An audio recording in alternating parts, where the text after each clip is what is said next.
And we're back. Good afternoon. Welcome back. I hope that you had a nice afternoon tea break and were able to get up and stretch your legs. So I'm pretty excited by this session. When we think of great Australian tech success stories, both Atlassian and Seek come to mind. Born on either side of the 90s, they've both cracked 20 years in age. In fact, I think Seek comes in at the ripe age of 24.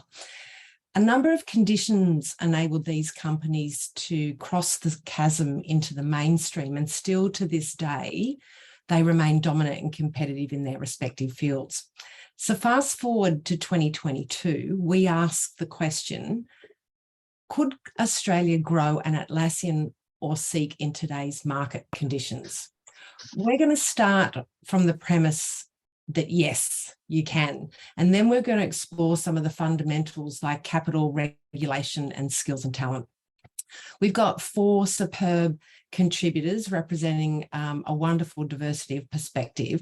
And I'm delighted that this conversation will be moderated by the most awesome David Masters, who's Head of Global Policy and Regulatory Affairs at Atlassian. David, over to you. Thanks, Sandra. Really appreciate it. And it's great to be here and to delve into this exciting topic. As Sandra has mentioned, we've got a great panel, and I might actually, rather than me introduce them and not do them a favour and probably do them a disservice, I will ask Patrick, Alex, and Kadi to introduce themselves. So, Patrick, do you want to just kick off what your role is and maybe a little bit about the Digital Skills Organisation? Hello, good day. Thank you very much, David, and all for including me in this conversation. My name is Patrick Kidd. I'm the CEO of something called the Digital Skills Organisation. Our role, really, whereas we're a not-for-profit organisation, we sit outside of government, but we rely on government in terms of sort of providing us with funding. We have a hard wire back into, firstly, the vocational and educational training system, but also very much back into employers. And I suppose when I try to simply describe what we do, really we aim to be a bridge between employers, their needs, surface those needs in simple language that can then be used to then drive the national training system, specifically the vocational educational training system, to ensure that they're delivering the training that employers need so that more people find their way into work in this highly important sector. Thanks, Patrick. Alex, do you want to introduce yourself? Sure thing. Thanks, David, and thanks everyone for joining the session. So I'm Alex McCauley. I founded the Tech Council of Australia last year, and actually spent probably most of 2020 and the better part of 2021 as well putting it together. The Tech Council of Australia really is a national kind of peak industry body for the tech sector. And it came out of the work that I'd been doing for the 5 years before that, running Startup Oz, which was a national advocacy group for tech startups. I started doing that job in 2015, and really, there wasn't much of a tech sector to speak of back in 2015. And as I worked in that role, companies that had been startups when I joined in 2015 became big tech companies, and all of a sudden there was this need for more of a voice for an emerging, really important industry for Australia. So that's why we started the Tech Council, and it's gone from strength to strength. I think I saw Kate, the CEO, was on the agenda for earlier in the day, so maybe some of you will have heard from her as well. Awesome, thanks, Alex. Kadi. Thanks, David, and again, thanks for the invitation from NetThing to contribute today. My name is Kadi Taylor. I have the great privilege of being the Head of Government Relations for Seek. And as Sandy said in her introduction, we are one of those sort of very early and entrepreneurial tech companies of Australia. In Australia, we now have a global footprint throughout Asia and Latin America, but obviously still very proudly Australian. So really pleased to be part of this discussion, Seek. I think in this particular discussion, hopefully I'll be able to bring both the tech perspective of being a tech company ourselves, but also obviously we have some very unique insights into the labour market and the skills that go into sort of, making that labour market work. So really pleased to join the conversation today, David. Thanks, Kadi, and we look forward to some of your insights and some of the data that you're going to share with us later in the panel. Kicking things off, as Sandra mentioned, I'm David Masters. I'm the head of Global Policy and Regulatory Affairs at Atlassian, and that basically is Atlassian's sort of engagement with government, policymakers, regulators around the world. So we sort of monitor trends and the things that are coming at us from governments here, Europe, US, and elsewhere, and figure out what it means for Atlassian as we grow and develop as a company. So look, I might kick things off with Alex, actually, coming back to sort of your experience, particularly working with the Australian startup community. Obviously, it was a very buoyant time in the startup ecosystem 12 months ago. Just wondering what the sense in the community is now, Alex, and kind of what the vibe is right at this point in time. Yeah, so I think you're right. It was buoyant 12 months ago. I think there's some concern at the moment about the state of the national economy and the global economy, particularly around funding and whether or not that's going to be harder to come by over the next little period. My sense is that that's short-term concern, but it's mixed in with a lot of medium-term optimism. I think there's a really strong sense from founders and investors that actually, Australia has really strong fundamentals for lots of the tech sector that we've been growing here over the last decade or longer. And so I wouldn't want to overstate too much how much caution is around. And certainly it's the case that particularly in venture, there's a lot of money that has been raised by venture capital firms over the last few years, and which will need to be deployed into good companies. So I don't think we'll see a total drying up of the funding market. That's good to hear, Alex. And I think, one of the things I wanted to explore with you, governments don't really have a lot of control over the ebbs and flows of private markets and private capital decision making, but they can obviously influence the settings around that. And over the last probably 10 years, there's been a number of reforms in that space. And I just wanted to get a sort of a comment, given we're talking about whether the conditions are right in that space, whether for companies like an Atlassian or a Seek to develop, do you think we've got those settings right? And I guess if the capital markets are being a little bit more circumspect, is there a role for government to kind of step in a little bit, or the government's proposed some funding through the National Reconstruction Fund, and do you see a role for that? Yeah, I think probably the biggest shift in the last 10 years in the ability for Australians to build global companies in tech, it has been around, in Australia and stay in Australia. The biggest shift has been around the funding environment. It's really chalk and cheese from where it was, even 10 years ago, let alone when Atlassian and Seek were founded. Those guys did it really tough. And I think that's part of the success story that they have, is that there wasn't a lot of support and there wasn't actually a lot of funding. The story really 10 years ago was, if you wanted to be building a global company from Australia, you'd probably need some money for that. And that means for the vast majority of founders, you'd have to go to Silicon Valley to raise anything more than about $10 million. That's absolutely not the case anymore. And I think, I would be hesitant about saying, oh, well, the government should be piling in to, fix any perceived slowdown in funding. I don't know if that slowdown has actually occurred in a significant way yet. And the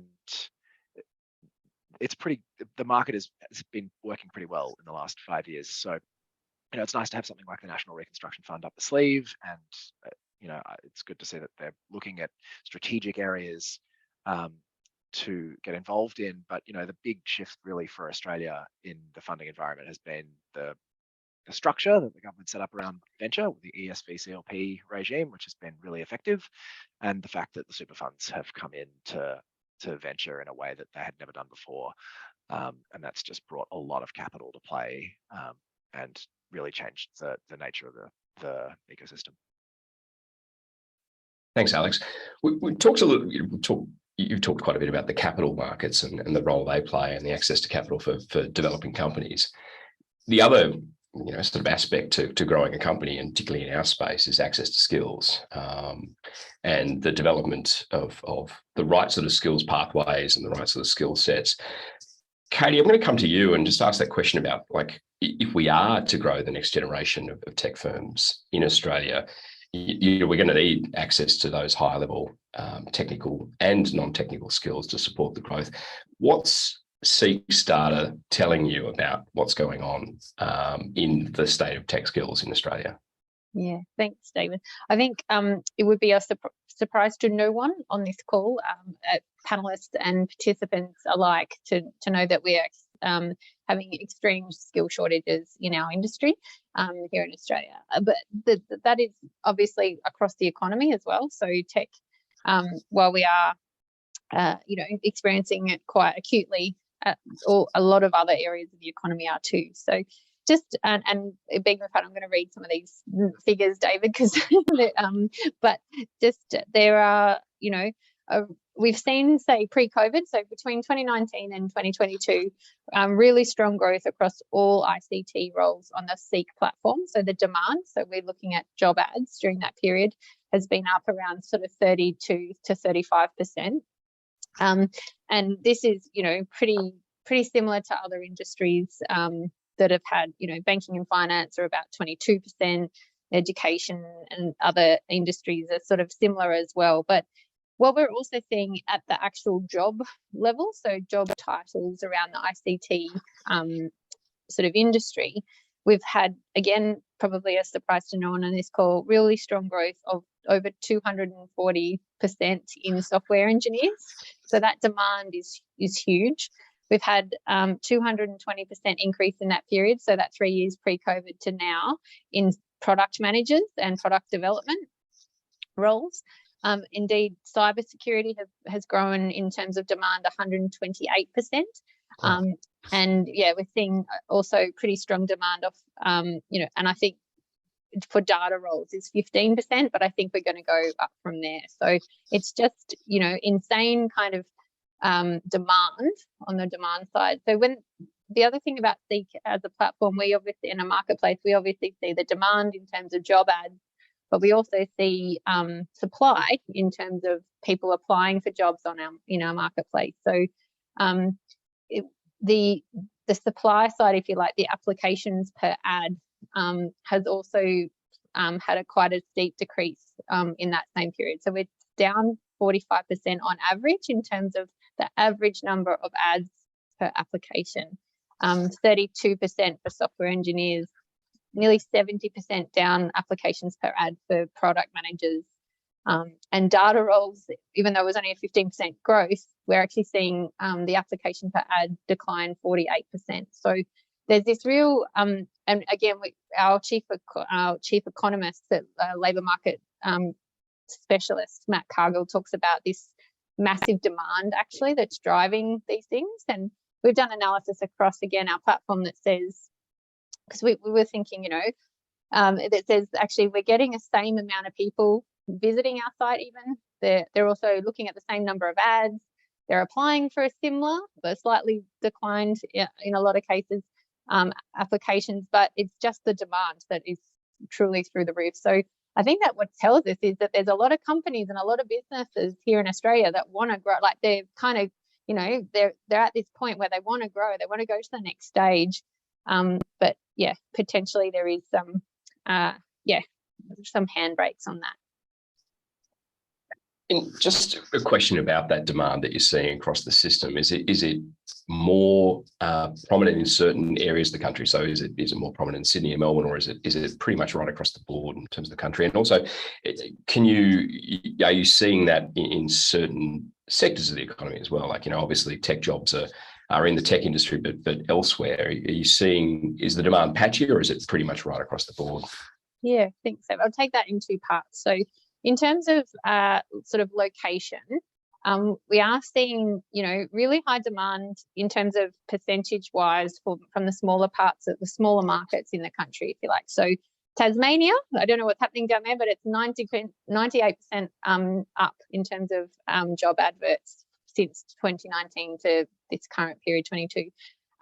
Bigger markets, obviously, we're still seeing Victoria is 20, and probably Sydney and obviously Sydney and Melbourne are our biggest sort of tech hubs, as again we'd all know on this call. But Victoria still 24% up, and in terms of the volume and the market that represents, that's huge. And in New South Wales, it's 9%. Again, if you look at this sort of candidate availability, there is this emerging not emerging, it's with us, I think, a candidate crunch, because applications per ad in New South Wales for ICT roles are down 42%. Victoria, they're down 40%. So, and say NT, that had sort of 83% increase in ads, they're having a 30% decline in applications per ad. So there's tightness everywhere, David, in the smaller markets and the bigger markets. But if I could, and just into a bit of colour and movement for participants on the call, maybe in Queensland, the highest demand are in top 3 sort of roles, software engineers, network engineers, and security, like ICT security. In Vic, we're looking at hardware engineers, ICT managers, network and systems administrators. New South Wales are leading at product managers are leading in that market, ICT support, and also data professionals. And finally in SA, product managers and hardware engineers as well. So actually in different markets, there's different skills that are in demand, which I thought was interesting. If I may, this is the second part of your question.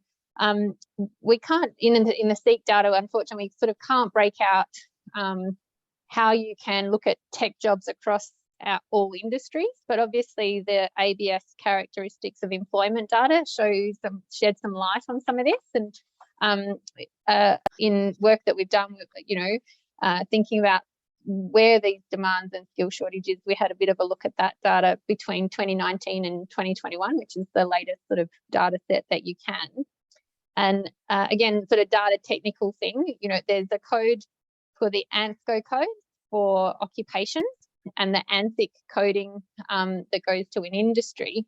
And so when you look at technology jobs across all industry sectors, it's interesting, relative to other sectors, we've actually had more growth outside of the tech industry, if you like, than we have in. So we've had in technology jobs across the economy, across all industries, excluding tech, there's been a 48% increase in that period, versus tech sort of percentage of those professionals is about 41%.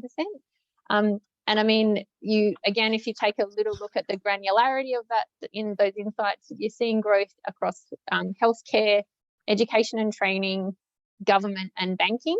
And again, I think sort of rationally and logically that makes sense, because we are really seeing here in Australia real growth in the sort of tech impact that those industry sectors are seeing. And of course, cyber across the economy.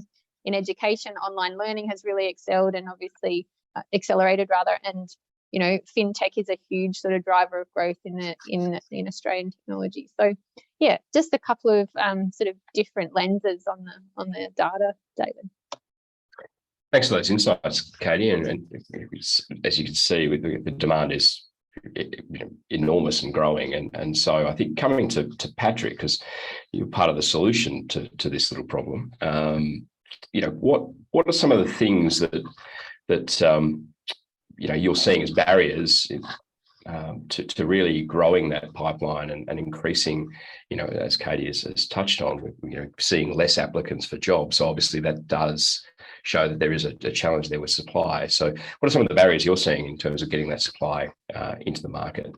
Well, thanks, David. And I think in many respects, just building on sort of where Kadi sort of left off, at the end of the day, when we think about technology and digital, these are skills that are ubiquitous right across the economy. And often different jobs in different industries don't necessarily describe the needs for those skills. They'll still talk about jobs in traditional roles. They won't identify the skills that are required in those jobs.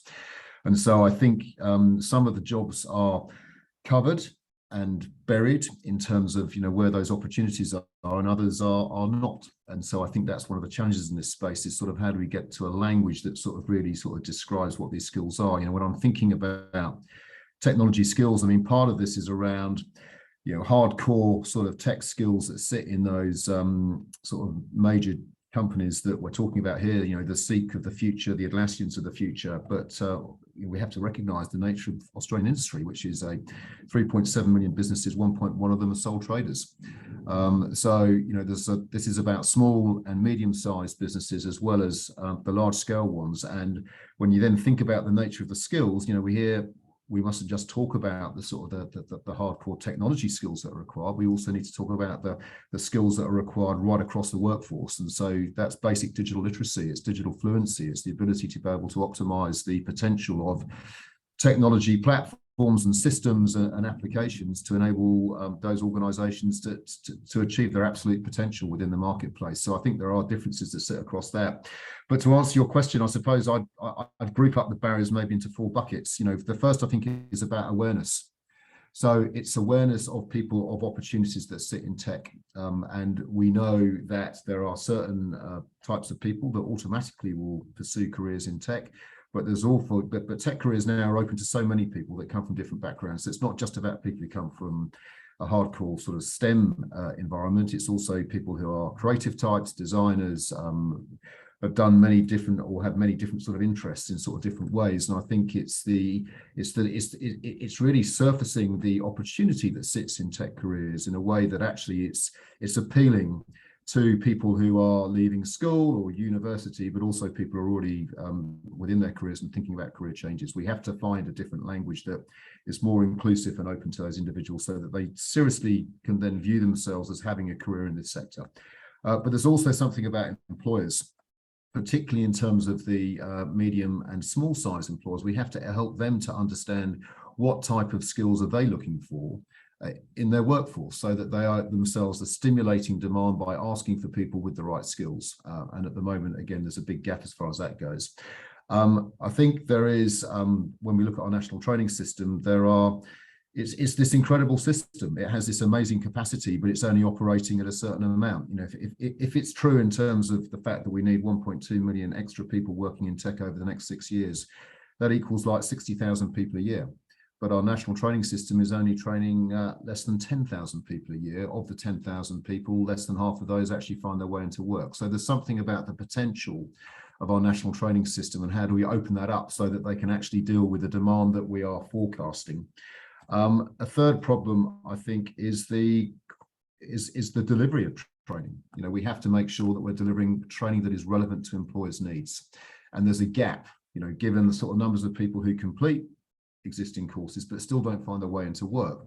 There's obviously a gap there in terms of the delivery of that training. We know from some of the courses that are being conducted, which are completed in less than 6 months, that actually those individuals can complete those courses. They pay for those courses. They're what we call non-accredited forms of training, but they will find their way into work and they'll be successful in those jobs. The employment rates are like 80%, but the national training system is well down from that. So there's something about, again, the quality of the training that's being delivered and the relevance of that training. And then the final point I'd say is that I think employers have got to come to the party in this space. They have to authentically engage and invest, not just in terms of helping the training system to deliver against their needs, but also they've got to be prepared to take risk. And that taking risk is around entry-level talent, making sure that they're asking for people with skills rather than qualifications, so that they themselves are opening up the bucket to enable people to move through the training system and into work. So that requires them themselves to think hard about changing their existing paradigms about the types of people they're looking to employ so that they can stimulate demand. I'll leave it there if that's okay. That's great, Patrick. I just actually wanted to jump off on that last point around employer engagement and industry engagement. And I think if we are going to have companies grow and access the talent they need, I think you're absolutely right. They have to be part of the solution, not just calling out the problem. Are you seeing that? Are you seeing industry and employers starting to think a little bit differently, given the shortages that we're seeing? I think you're starting to see real energy in the space. So I think people are now understanding that the that there's a need to get involved. There's a need to come together and collaborate. You're seeing the government that are now putting in place initiatives that I think are looking to try and deal with the systemic issues that exist. But what you find is that employers still fundamentally operate as independent silos, and they will put in place programs, but the programs will only ever get to like 10 people or 20 people. And that clearly isn't really good enough in terms of trying to get to the size of the problem that we're trying to address. So I think the challenge is how do they come together? How do you get to scale? How do they authentically engage with the system to ensure that the system is giving them what they need? So I think there's a lot further to go there. What we find in the programs that we run, and that's replicated in the experience of other initiatives that are being conducted at state level, is that it takes an awful long time to get an employer to commit. And even then, you're dealing with a very small number of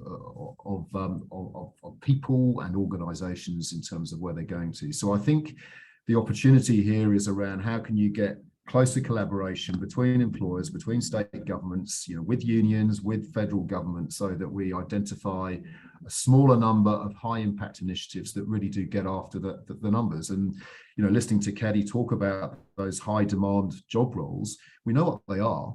They don't vary hugely, so why don't we sort of like align ourselves around trying to create a pipeline that starts to get after those numbers? I think there's tremendous opportunity if we can collaborate and do that.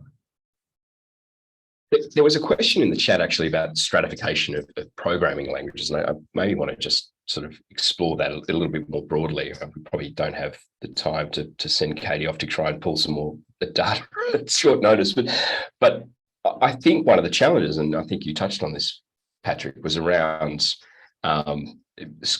skills versus occupations, and actually it's not just the diversification, stratification of programming languages, it's also the range of roles that are emerging in technology, in the tech sector, but across the economy, roles that many of them didn't exist 10, 15 years ago. And so that sort of focus on skill sets that those people haven't come from nowhere. They've brought certain skills to bear through that system.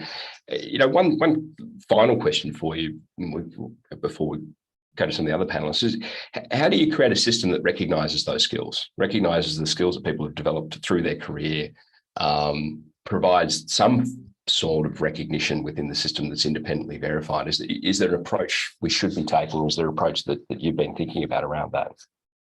Now, the sort of language of reform in this area tends to talk about sort of an absolute focus on skills rather than competencies, skills that last you for life, over competencies that focus on a particular job role, and those job roles are changing all the time, so hence the challenge in that space.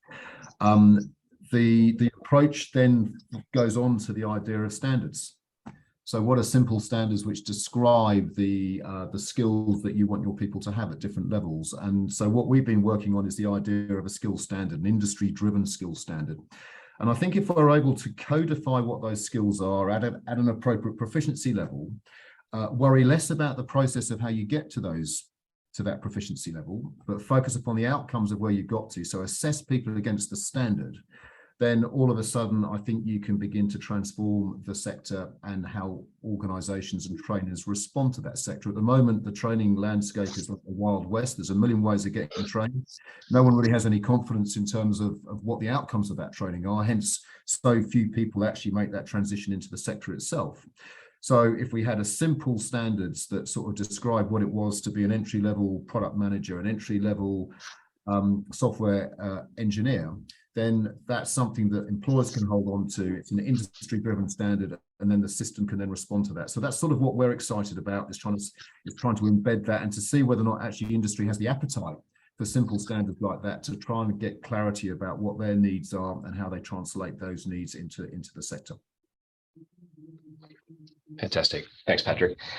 Alex, I want to come back to you. I think your involvement with the tech sector and with the Tech Council, I should say, and also it was something that you looked at quite closely at Startup Oz.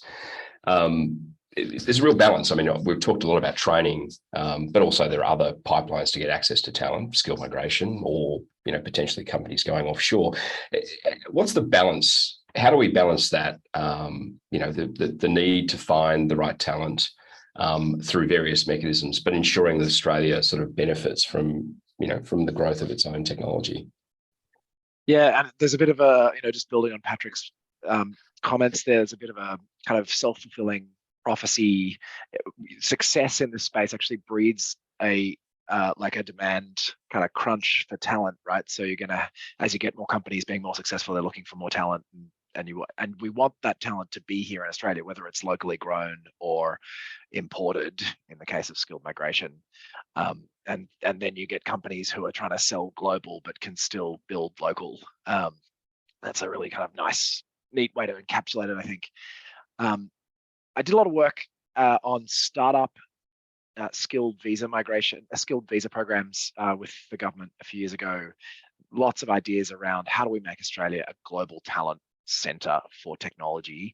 They've got maybe 3 different programs clumped under the Global Talent Scheme, which is a kind of overarching program that the last government had going. And really all of those are focused on trying to get the right kind of skilled talent into Australia where there just isn't the pipeline here, particularly in the senior tech talent, where you can't train people to be senior tech leaders overnight. We need them right now. So I think the mix of a local talent pool where we're really building the pipeline of people here in Australia who can start or work for companies that are going to be globally successful, and also mixing that with the right kind of settings around how do we get people here, how do we give them a path to stay here, so path to permanent residency, how do we make Australia an attractive destination for people who are in what I think Mike or Scott, one of your Atlassian founders described as a global war for talent in tech.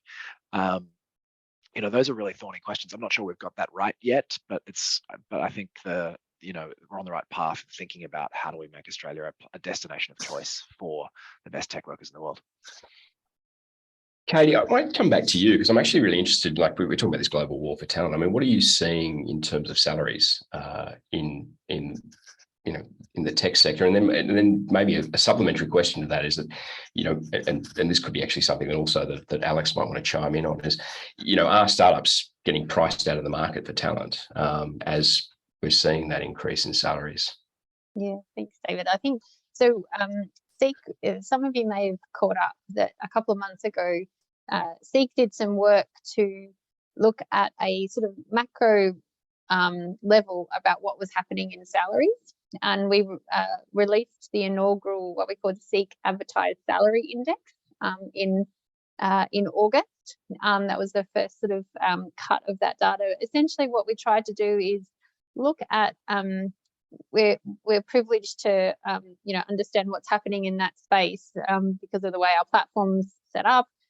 Employers or hirers have to indicate a salary range, so whenever they're posting an ad. So we were able to aggregate that data and look what was happening at not only a sort of national headline sort of figure, and that sort of Seek Advertised Salary Index was sort of, if you like, a lead indicator, slightly of measuring a different thing, obviously, but to the wage price index that the Australian Bureau of Statistics release quarterly. And then we were able to actually drill down to what was happening, do it by a state index, but also interestingly for this conversation for state-based and then industry. And so we saw, if we take again that sort of pre-COVID now sort of period, David, we see that actually the demand, well, the increase in salaries in tech has actually gone up by about 15% in that very relatively short time period. That was actually second only to trades and services, and you can see obviously that probably that's a COVID sort of crunch, particularly in the trades and services areas. And what we also see is that in terms of, again, maybe diving into sort of individual role level data, David, average salaries in 2022 for product management was there. And I will preface this with something that Kate and her colleagues at the Tech Council rightly say, that is that tech roles are some of the best paid, most secure interesting and diverse jobs in our economy, in our labour market. And she's right to say that. So product managers' average salary is about $140,000, and that can get up to about $143,000 in New South Wales. Cybersecurity as a sort of a profession is about $137,000, and software engineering $135,000. So really well paid roles in doing some really interesting work. But the second part of your question, I think it's interesting. We had a bit of a look at this when we as we were preparing for this panel, and the candidate availability, I think, is a good measure on this. And relative, actually, we see that the candidate availability, so the applications per ads for what we call our small and medium hirers versus our corporate hirers, is actually relatively similar. When you look at the salaries, though, that are sort of being offered by hirer type, we are seeing obviously corporates able to offer a bit of a premium in terms of the salaries that they can. So we see SME advertised salaries for ICT roles is about 90% of those their corporate corporate equivalent. So yeah, I think we're just and that gap has sort of slightly widened in the last couple of years. So potentially pointing towards, and I'd be interested in Alex' sort of lived experience of this when the people he's talking to, but certainly that's sort of indicative in what's in our data. Yeah, and I just got to say, Kadi, the data is amazing. I'm loving it. So I hope the audience is as well. Yeah, and mine's a bit more anecdotal, but basically over the years, I used to work a lot with Google's R&D team in Australia, and the guy that ran that, Alan Noble, who ran it for a long time, used to tell me that being in Sydney was his secret weapon vis-a-vis his counterparts in the US, because he could hire basically the same people for half the price, and they'd stay twice as long, because the market here just wasn't as developed. And I think that certainly has changed. That changed while we were still working together, and it's continued in that direction. I think I'm not too worried about startups getting priced out of the market. I think the good companies, especially once they get some venture backing, tend to be able to offer relatively competitive salaries, and they've always got the equity piece up the sleeve, which I think is really compelling for lots of recruits. I don't want to divide this either, because I think there's so much overlap between people going to work for Atlassian or Google's R&D team or Canva, and then starting companies or joining early stage startups when they come across things, and that people go in and out of those roles and cross-pollinate really well. And I think that's a really good and healthy thing in an ecosystem where lots of different employers will be able to teach candidates the different bits of skills that they need to have a really full stack of skills to get the job done. So for me, there's like a lot of positive interplay there, and I'm not super worried about early stage companies not being able to find people, or at least not being able to afford people. Awesome. Kadi, you got your hand up. Yeah, come back to you. Yeah, thanks, David. I thought just actually sort of riffing off what Alex was saying. So obviously in pure salary terms, that's probably an indicator. But what we also see is that a number of companies, if they can't necessarily compete on pure salary, they're offering so much more in terms of flexible conditions for work, particularly in our industry. Our sector obviously is quite prevalent to see hybrid work, fully remote work.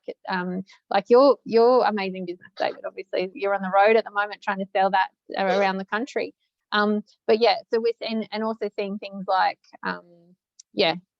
as Alex said, sort of share and equity sort of investments sort of to as part of your package, but bonuses, sign-off bonuses.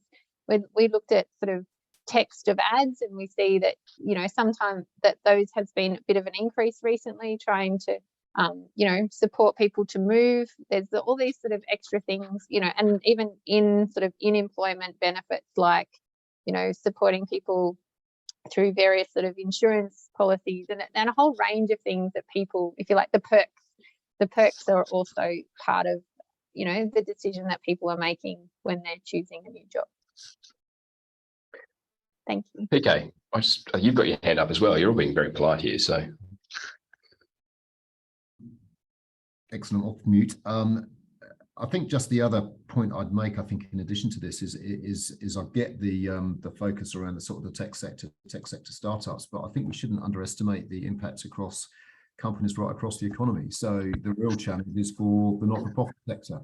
It's for it's manufacturing organisations. It's hospitality. It's health. And I think we need technology experts that are able to play in each of those areas. And the danger and the challenge, of course, is that if we have a sort of an overhot sort of marketplace, then they can never afford the sort of talent that they need to bring on board. So I think we have to think broadly and horizontally, and how do we create a sustainable pipeline of talent which can meet all of those needs, recognizing that they're all different and there are different opportunities and different reasons why we work in different companies. But if we're serious about technology as an enabler of potential, then we have to find a way of enabling tech talent to get out there and do great work. Yeah, I just wanted to add to that, Yeah, if I can, yeah. David. Patrick, that's a really, really good point. I also sit on the board of a nonprofit who does something totally different, and they're always looking for tech talent. They don't have equity up the sleeve that they can then offer. But I wanted to make the point on the equity piece that actually, startups being able to give away a bit of the company is such a crucial tool in their recruitment toolkit, but it isn't something that we should take for granted. 7 or 8 years ago, it basically wasn't possible for Australian startups to give away a bit of equity as part of the comp package because of the way the tax regime was set up. And progressively over the last 7 or 8 years, that has improved. And actually, the government just recently announced some more reforms to the employee share options scheme in Australia, which has made it even better. I think we've now got a world-class system, but it's that kind of stuff, those kinds of settings that you just got to keep looking at every layer to make sure that companies can actually operate in a way that's going to make them competitive, not just locally, but also with their global competitors.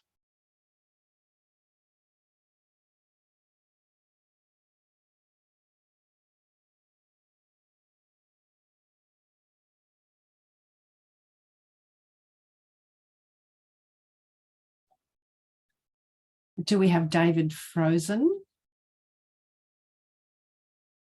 Yes, I think it looks like it. Looks that way. Maybe I would encourage you just to keep chatting amongst yourselves until we can get him back online. Stand by.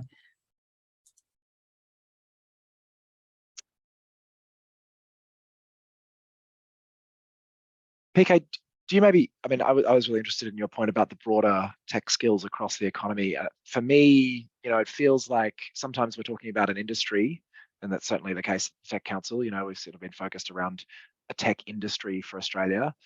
And sometimes we're talking about tech as a horizontal that sort of does touch every company and every role in the economy. And we can probably get a little bit carried away talking about an industry when really it's a fundamental kind of economic lever that we should be thinking about all the time. Do you want to just say a little bit more about your thoughts on that? Because I think it feels like that's part of your central theme. Yeah. Maybe before Patrick leads off, I think an observation I used to make with the former government, and they were right too, they used to talk about the digital economy, but it's kind of like it's the economy, right? So yeah, over to PK.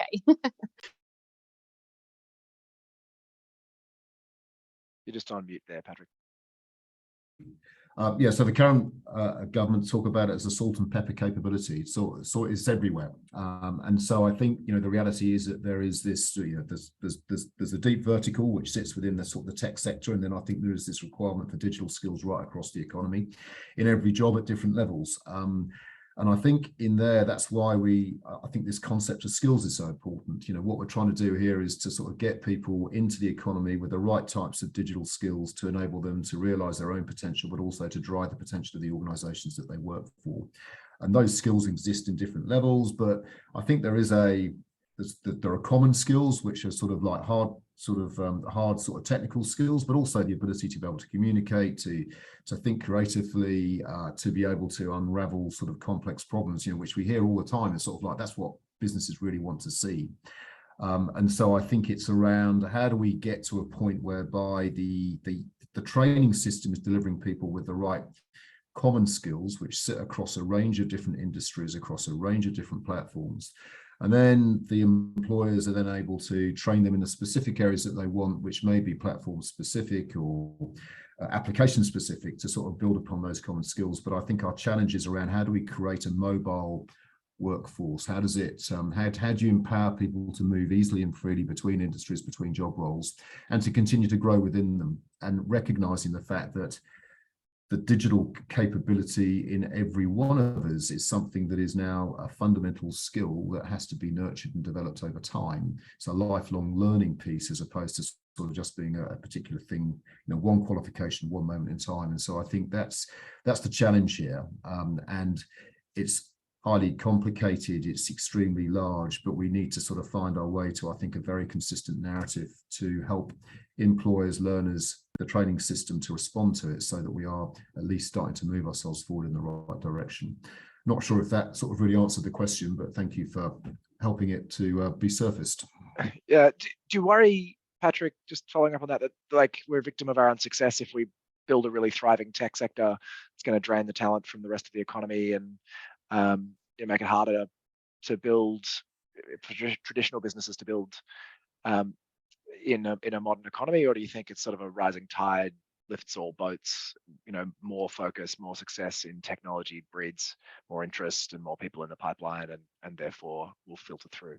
I think it's about normalizing, isn't it? It's sort of like it has to be seen as not being something special and something unique. There are people that need to have very deep skills, but I think on behalf of the economy, I think we need to lift everybody's skills and capabilities in this area. And if we do that, then productivity, you would have thought, will increase with it. And there's been some great stuff done. So MyOb did an amazing piece of work which looked at the value of investment in these types of skills. You sell 30% more. You gain 45% more sort of contacts and sales leads, because you're using technology to enable your value of your business to be expanded. And I often think that we spend too much time talking about skills and the sort of theory of education when we should be talking about value that makes sense to employers, about helping them to understand really what the potential looks like as they go forwards. I see you nodding along there, Kadi. Do you have a view on that? I was actually, I totally agree with PKH, but I'm just thinking, Alex, I've just picked up a question from one of our participants. Actually, maybe I'll play pseudo moderator in David's admin for a moment. But Keith has asked us, what additional things do we think as a panel that the national and state government should be doing to enhance the supply of skills that we're talking about at the moment? I mean, PK, you're a pretty natural person to talk to that, I would have thought, but maybe you lead off, and then Alex, you have your couple of cents worth too, and I'll bring in the rear, because I have come out of the education and training system before joining SEEK. But yeah, Patrick, you want to lead off? I think I'll say like two things. It's like, I think firstly we need a strategy. So we need to be clear about where we're going to invest, and we then need to get in behind that investment. So I think that's sort of like one thing. And then the second part is that we need to realise the potential of the training system and recognise that it's moving at pace, and it needs to be allowed to move at pace because digital is different. So that for me is around improving the accredited training space, because that is extremely important in terms of that national training system, but also to recognise that the independent non-accredited space plays an incredibly important role. So we need to be able to be agile around how we can bring all guns into the fight to sort of really maximise the potential. Yeah, awesome. Alex, do you want to make some comments? Yeah, maybe I'll take a different tack and talk a little bit about international talent and getting that into Australia. And it's a focus for me because we always talk about how we want to build globally successful, world's best companies in Australia. You kind of have to in the modern age, in a globalized economy and in an industry where everyone's selling everywhere from day one. And so, if you want to build the world's best companies, you've got to have world's best talent. You've got to have a pipeline of access to that. And so that means things like making sure that the visa arrangements are broad enough to be flexible, because these roles change really quickly, and you don't want only to have visas available for roles that existed 10 years ago and have a code. Those skills lists are very rigid, aren't they? Have been for a long time. Exactly. So how do we design something that can be flexible enough to get companies the talent they need in roles that maybe weren't around 5 or 10 years ago? How do we make sure those people have the right path to staying here if they want to? Because that's a huge draw card for talent. Those questions, I think, yeah, we've started to answer them. Oh, and the third thing for me is, how do we change our mindset from being gatekeepers about Australia to being recruiters for Australia? How do we get, Australia to be a place where we go and actively seek to have the best people in the world come move here, rather than thinking about it as this island paradise which we've got big walls around. And all of those things are changing for the better. I think we've just got to keep moving in that direction and experimenting, and we'll get it right eventually. Yeah, that's great. Just to add a couple of things on that, I think both from an international talent perspective, to work in the international education sector, and obviously that's a huge and TCA have done work that sort of quantifies some of this, but it is an amazing sort of potential pool for Australian tech companies. There's a lot of people who come into Australia, study ICT and related fields, but we're not getting many of them into work. So we need to look at the pathways actually. What are the barriers for international students coming into employment? And a lot of it, to be honest, and again, I see this from a SEEK perspective, is some of the, even threshold questions that employers are asking in their advertisements is, do you have permanent residency or Australian citizenship? And if that's not required, if you're not working in national security, you probably don't need Australian citizenship. What we should be asking, and SEEK is actually working with our hirers on some of this, is do you have work rights in Australia? Yeah, tick. Because if you're a graduate of an international student, and indeed an international student has work rights themselves. So it's about framing some of that. The other thing I think internationally, and you're right, Alex, Keith asked a sort of supplementary question about whether we need those skills lists updated every few months instead of every few years. I think indeed maybe and we've got David back. We've some other, there's other modes of, without having to rely on rigid lists. There are other mechanisms. A number of people, including I think the Grattan Institute, for example, have advocated for salaries for jobs and roles above a certain salary that should be open. It should not be tied to a particular occupation on a particular list. So, but I'm going to pause because our illustrious facilitator is back. So over to you, David. I had to do the wonderful thing that you have to do in technology sometimes and reboot my laptop. So I'm back in, which is good. So I've missed quite a bit of the conversation. I understand you've been doing well. So thank you for continuing on. Look, we're coming up to, we've got about 8 minutes to go. And I think one of the things, we've had a pretty full discussion, 10 minutes of which I've missed, but I wanted to maybe land on, kind of go around the teams to Kadi, Patrick and Alex, and just but what are the 2 or 3 kind of key things that people should take away from this in terms of how we can continue to support and grow the ecosystem in Australia and hopefully create more companies of the scale and success of Atlassian and SEEK. So Kadi, I might start with you. Okay, thanks, David. I think I would say sort of channeling actually, because I'm based here in Canberra and it is obviously federal budget week here in Canberra. So our federal treasurer, Jim Chalmers, talks about how he is actually an absolute optimism, even in the face of these sort of mounting global and domestic challenges. He has this underlying optimism for what Australia can achieve. And I think I would sort of channel that for our industry and for the asking that question, can Australia be the place to grow many, many more, Atlassians and SEEKs? I think the reason for my optimism in that, David, is that we are actually really sort of entrepreneurial people. We just get in and start doing things. So and we have, I think, as Patrick has talked to, we have this amazing sort of domestic education and training system that when we fire it up, and I think it does need to be taken to the next level, it will be serving our industry super well. We are still a really, I think, really, really attractive place for people to come. Like we kind of forget that here in Australia, but we saw it actually, again, I'll use an analogy from international education, but obviously after 2 years of the borders being closed and us not maybe investing as much as we should have, particularly from a government lens, into international students, and we have seen this real uptick. People want to come back to Australia and learn and study and ultimately, you know, work and have their families here in Australia. So that's given me a great deal of optimism too, to see that we still can be a really attractive destination. And as I said, our domestic underpinnings are really fundamentally so strong. So thanks, David. PK, you have to continue the optimism now. So don't take us, you know, down a pessimistic path, please. I definitely won't. I'll make three sort of pleas or three sort of calls for action. You know, I think the time is right, I believe, for a single voice and a simple strategy.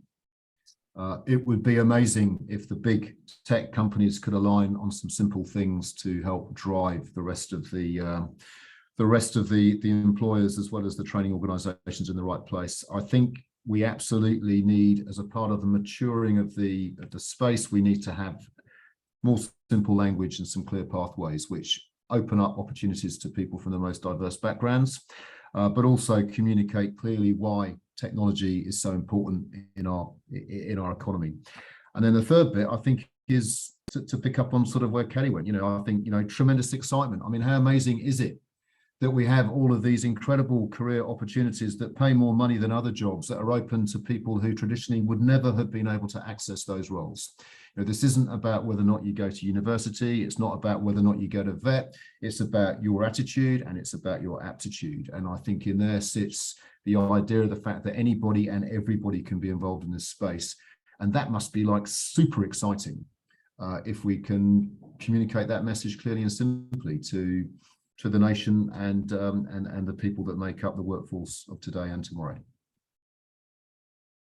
Thanks, Patrick. That sounds like it's a big role for the industry and the Tech Council in that, Alex. So I might end with you if you want to give me your 2 to 3 sort of key takeaways. Yeah, thanks, David. I think there is a big role for the industry, and that's kind of a big part of the reason why we started the Tech Council, was to try and get a mechanism for there to be that voice that can have a conversation, particularly with government, but also with the community more broadly about tech and why it's important for Australia and what we, you know, need to do to help keep growing it. I wanted to focus, without, you know, painting myself into too much of a startup box, typecasting myself too much. I just wanted to focus a little bit on, you know, if we are to build more Seeks and Atlassians, you know, there's going to have to be people out there building companies. And so a big part of it is top of the funnel, making sure really quality, you know, people are looking to start businesses. And actually Australia, I think, has a bit of work to do culturally still on this. You know, there's this thing called vocational prestige, which is about how particular roles are seen in the community. You know, there's some research that you can look at which scores different countries on different kinds of vocational prestige. And Australia doesn't do super well on entrepreneurship. If you say, I want to be an entrepreneur, it's not a super prestigious thing in Australia, whereas elsewhere it is. And so, you know, there's something we can do top down there, which is things like the government's recently announced startup year program, where they're going to give you a HEX or help loan to go and start a company. It's kind of that endorsement from the top that actually this is something we value and we want people to do. But there's also just something that all of us on this call and everybody who cares about this stuff can do, which is to take that attitude about letting people take risk and encouraging them to try and build something and get involved. You know, take that to the dinner table conversation that you're having. Make sure that that people who might otherwise be starting these companies aren't getting pushed into being lawyers or architects or doctors just because that's what their parents kind of wanted them to do, or because that was the accepted thing around the dinner table. So I think that's something we can all do a bit more on.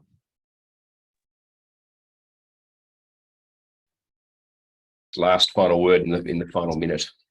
Thank you, David. I was just going to say, totally on what Alex has said. You know, there's some research from the OECD that says that looked at children between the ages of 15 and 19 and what their career choices and aspirations were over a 15-year period, and actually it was a 20-year period. So 95, I think, to 2015.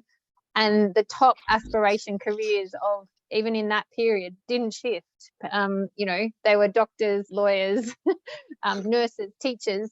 And one of the lines in that report that really stuck in my head for me was the fact that, kids can't be what they can't see. So I agree with Alex. We need to be having more conversations, showing kids what the careers, amazing careers in our industry. And I think some of the work that Tech Council is doing, just a shout out to them in terms of their digital and digital internships, virtual internships, is going to be great in that way. So thank you.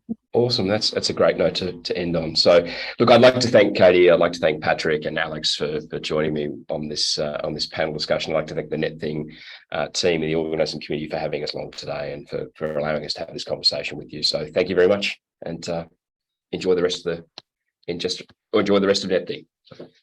Thanks, everyone. Thank you. Thanks, and thank you all. Hi, I'm